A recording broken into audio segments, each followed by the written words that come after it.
এই বছরের জ্যৈষ্ঠ মাসের কৃষ্ণপক্ষের অপর একাদশী ব্রত 23 মে শুক্রবার পালন করতে হবে।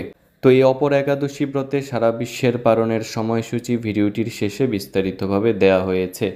এখন আমরা অপর একাদশী ব্রত মাহাত্ম্যকথা সম্পর্কে আলোচনা করব। মহারাজ যুধিষ্ঠির শ্রীকৃষ্ণকে বললেন, হে কৃষ্ণ, জ্যৈষ্ঠ মাসের কৃষ্ণপক্ষীয়া একাদশীর নাম কি এবং তার মাহাত্ম্যই বা কি আমি শুনতে ইচ্ছা করি। আপনি অনুগ্রহ করে তা বর্ণনা করুন। শ্রীকৃষ্ণ বললেন, হে মহারাজ, মানুষের মঙ্গলের জন্য আপনি খুব ভালো প্রশ্ন করেছেন। বহু পুণ্য প্রদানকারী, মহাপাপ বিনাশকারী ও পুত্র দানকারী একাদশী অপরা নামে খ্যাত। এই ব্রত পালনকারী ব্যক্তি জগতে প্রসিদ্ধি লাভ করে।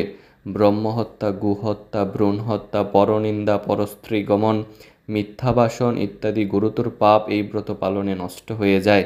যারা মিথ্যা সাক্ষ্য দান করে, ওজন বিষয়ে ছলনা করে, শাস্ত্রের মিথ্যা ব্যাখ্যা প্রদান করে, জ্যোতিষের মিথ্যা গণনা ও মিথ্যা চিকিৎসায় রত থাকে, তারা সকলেই নরক যাতনা ভোগ করে।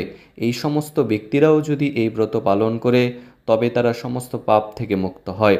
ক্ষত্রিয় যদি স্বধর্ম ত্যাগ করে যুদ্ধক্ষেত্র থেকে পালিয়ে যায় তবে সে ঘোরতর নরকগামী হয়, কিন্তু সেও এই ব্রত পালনে মুক্ত হয়ে স্বর্গগতি লাভ করে।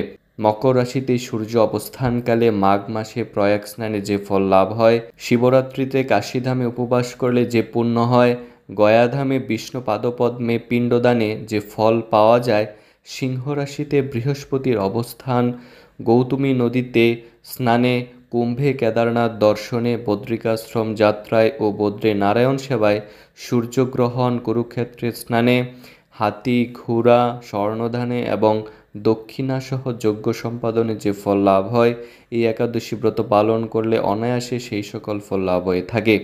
এই অপর একাদশী ব্রত পাপরূপ বৃক্ষের কোঠার স্বরূপ, পাপরূপ কাষ্ঠের দাবাগ্নির মতো, পাপরূপ অন্ধকারের সূর্য সদৃশ এবং পাপহস্তির সিংহ স্বরূপ।